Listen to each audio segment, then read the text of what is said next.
Sudah banyak cerita tentang pesugihan, persekutuan antara manusia dengan makhluk gaib untuk memperoleh harta kekayaan dengan cara tidak wajar. Meskipun nyata-nyata kalau ini adalah perbuatan sesat, namun tetap ada saja orang yang mau melakukannya. Ini adalah cerita tentang seorang pelaku pesugihan yang informasinya kami dapat dari seorang teman. Sebut saja Rahmat, yang secara diam-diam mengamati perilaku tetangganya. Menurut Rahmat, tetangganya itu melakukan persekutuan dengan makhluk gaib Buto Ijo. Meskipun makhluk tersebut tergolong gaib, tetapi ada beberapa orang dengan kemampuan khusus yang dapat melihat bentuk fisik makhluk yang satu ini. Menurut mereka, Buto Ijo itu memiliki postur tubuh yang tinggi besar mirip raksasa, kulitnya hijau licin seperti lumut, matanya merah dan besar serta giginya bertaring. Meskipun wujudnya menyeramkan, namun ada saja orang yang memuja dan memanfaatkannya untuk mendapatkan harta kekayaan. Karena makhluk ini dipercaya dapat memberi harta kekayaan bagi para pemujanya. Nah, salah satu orang yang nekat memanfaatkan makhluk gaib ini untuk pesugihan adalah Karjo, yang merupakan tetangga Rahmat. Karjo bukannya tidak tahu kalau perbuatannya itu adalah sesat dan mengandung resiko. Tetapi mau apa lagi? Dalam keputusasaannya menjalani kehidupan sehari-hari, Karjo tidak menemukan jalan keluar. Bagaimana caranya untuk bisa memperoleh rezeki lebih selain dengan melakukan pesugihan demi kelangsungan hidupnya yang memang senantiasa didera kemiskinan. Sebenarnya Warsih, istri Karjo, tidak setuju dengan jalan yang ditempuh oleh suaminya itu. Warsih selama ini cukup nerimo dengan segala rezeki yang sudah diberikan oleh Tuhan pada keluarganya.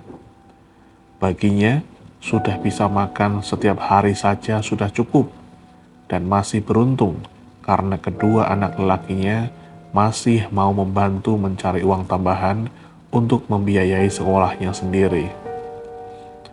Pomo yang duduk di kelas 2 SMP sebelum berangkat sekolah ikut membantu tetangganya Lek Giman yang berjualan lontong sayur di pasar kaget.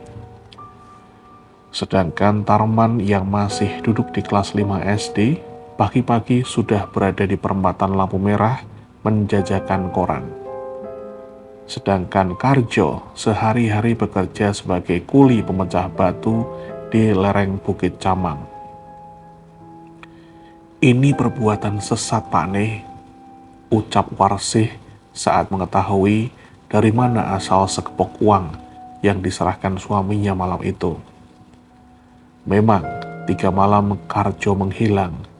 Saat pulang, dia menyerahkan sekepok uang pada istrinya. Ketika Warsih menanyakan dari mana dia mendapatkan uang sebanyak itu, mulanya Karjo berbohong. Pokoknya yang penting dia itu perempuan. Ingat, setiap saat aku memintanya, kau harus menyediakannya, Bune, kata Karjo kepada istrinya. Karjo selama ini melakukan ritual di bawah sebatang pohon beringin tua yang usianya mungkin sudah puluhan bahkan ratusan tahun. Konon Karjo nekat melakukan hal itu karena rayuan seorang teman yang juga pernah melakukan hal serupa. Pokoknya dijamin berhasil, Kar. Daripada jadi kere seumur hidup, mendingan kita mengabdi pada si Buto Ijo itu. Kita akan cepat jadi orang kaya dan tentu saja hidup enak tanpa harus banting tulang capek-capek jadi pemecah batu, kata teman Karjo yang mengantarkannya ke tempat di mana sang Buto Ijo bermukim. Sekarang semuanya sudah terlanjur. Tak ada pilihan lagi bagi Warsih selain menerima uang yang diberikan oleh suaminya itu. Apalagi selama ini Warsih belum pernah menerima uang sebanyak itu.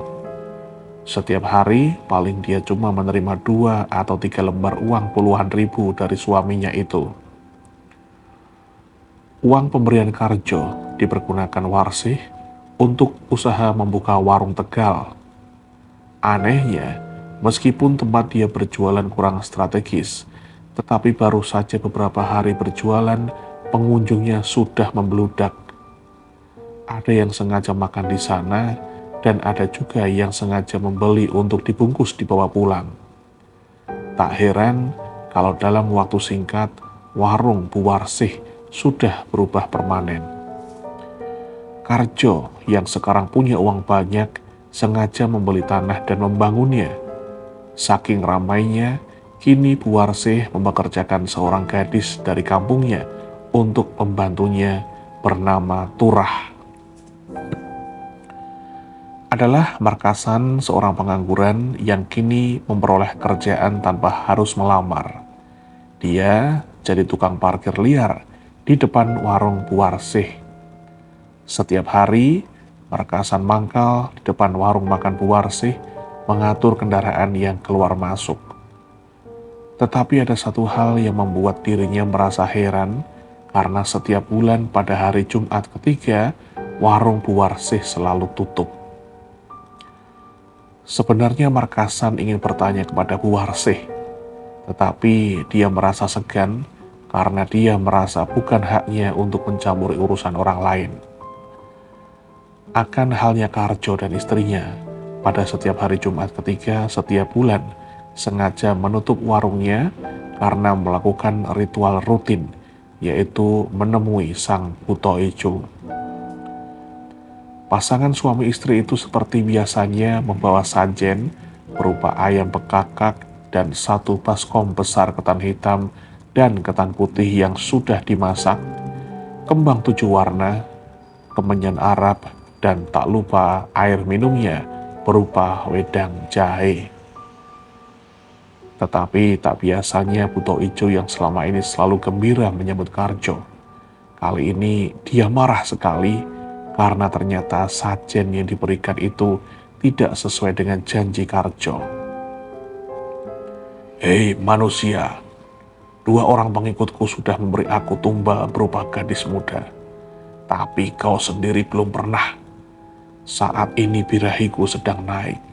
Jadi aku butuh tumbal darimu berupa gadis muda." Begitu kata buto ijo itu. Mendengar permintaan itu, kontan saja Karjo dan istrinya saling pandang. Mereka tahu kalau tak ada cara lain selain harus menuruti permintaan itu. Tapi siapa yang harus dikorbankan? Karena kedua anak mereka semuanya laki-laki. "Bukankah sejak dulu aku tidak setuju dengan pekerjaan ini, Pak? Percuma kita kaya kalau harus mengorbankan nyawa orang lain. Si Turah itu kan orang lain. Selama ini dia bekerja sangat rajin sekali. Aku nggak tega kalau dia harus jadi korban. Lantas apa yang harus kita lakukan pada orang tuanya di kampung nanti?" tanya Bu Warsih pada suaminya saat mereka pulang. "Sudahlah Bu, kau tenang saja. Kalau soal itu serahkan saja padaku, biar aku yang ngatur nanti," jawab Karjo. Singkat cerita, akhirnya Turah, pembantunya, dikorbankan oleh Karjo sebagai tumbal. Kematian Turah yang mendadak dan misterius itu sempat membuat gempar penduduk desa Tanjung Sari. Mereka bertanya-tanya, apa yang sebenarnya terjadi atas diri Turah yang malang itu. Karena selama ini keluarga Turah yang ada di kampung selalu menerima SMS dari Turah yang isinya mengatakan bahwa di kota dia sehat-sehat saja. Konon, Turah menghilang dari rumah Karjo selama 5 hari, lalu ditemukan sudah menjadi mayat di sebuah sumur tua yang tak jauh dari rumah Karjo. Sebenarnya keluarga Turah merasa tidak terima dengan kejadian ini dan berniat akan menuntut Karjo. Tetapi Karjo jauh-jauh hari sudah menyiapkan senjata pamungkas, yaitu memberi keluarga Turah sekepok uang tunai serta menanggung biaya dari mulai penguburan, tahlilan, sampai pada selamatan 100 harinya. Cara ini ternyata ampuh. Bagi kedua orang tua Turah yang lugu dan polos itu, kebaikan dan perhatian yang diberikan Karjo, mereka terima dengan senang hati. Menurut mereka, kematian Turah mungkin sudah takdir. Karena itu mereka harus legowo. Apalagi keluarga Turah memang termasuk keluarga yang miskin.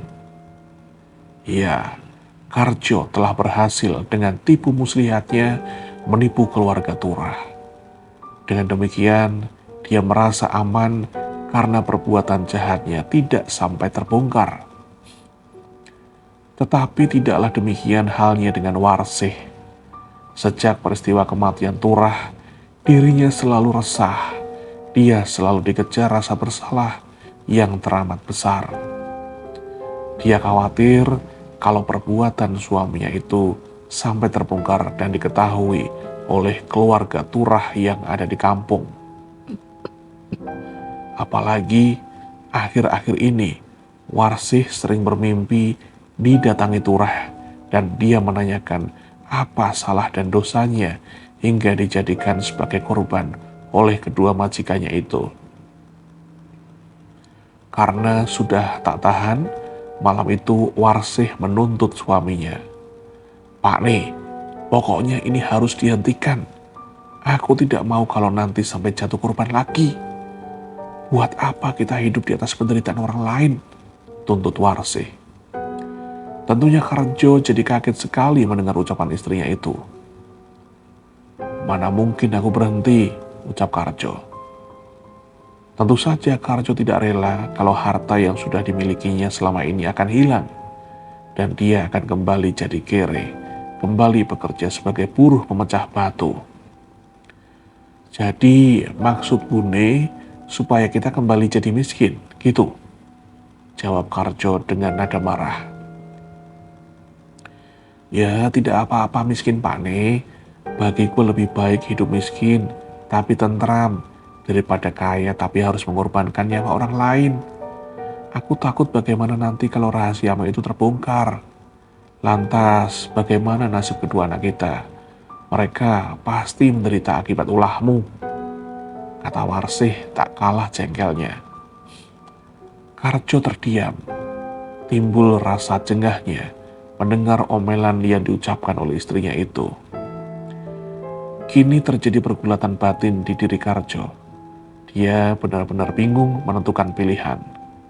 Ucapan Warsih benar menurut batinnya. Tetapi di sisi lain, dia tidak mau kehilangan harta kekayaannya. Akhirnya Karjo menampik semua tuntutan istrinya itu. Dia tidak mau kembali hidup miskin. Kelimang materi dan hidup enak yang dirasakannya membuat dirinya terus melakukan perbuatan sesat, bersekutu dengan Buto Ijo.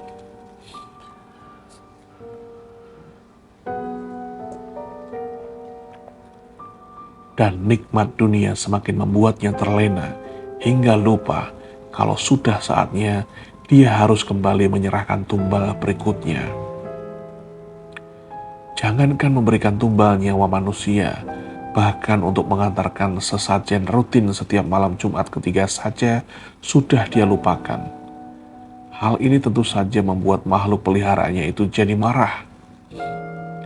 Malam itu menjelang subuh, Karjo baru pulang dari tempat hiburan malam yang belakangan ini sering dia kunjungi. Karjo sengaja membawa kunci sendiri supaya tidak mengganggu anak istrinya yang sedang tidur kalau dia pulang larut malam. Saat sampai di depan pintu kamar istrinya, Karjo tiba-tiba menghentikan langkahnya karena telinganya mendengar suara aneh dari dalam kamar Warsih.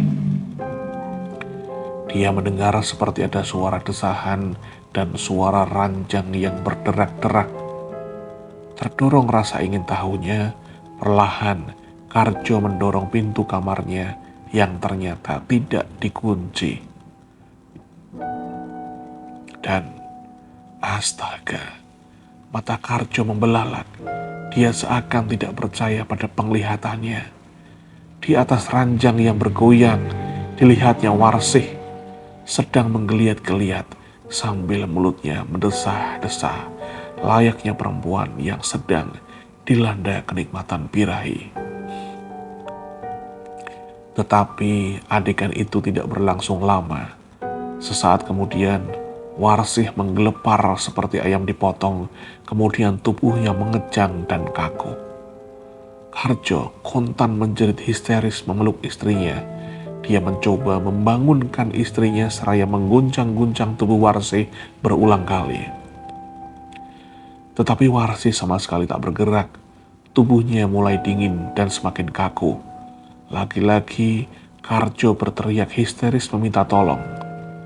Kedua anaknya yang tidur di kamar sebelah dan seorang pembantunya lagi segera berhamburan ke kamar Karjo. Subuh yang hening itu berubah jadi ramai. Satu persatu tetangga Karjo berdatangan untuk melihat apa yang terjadi.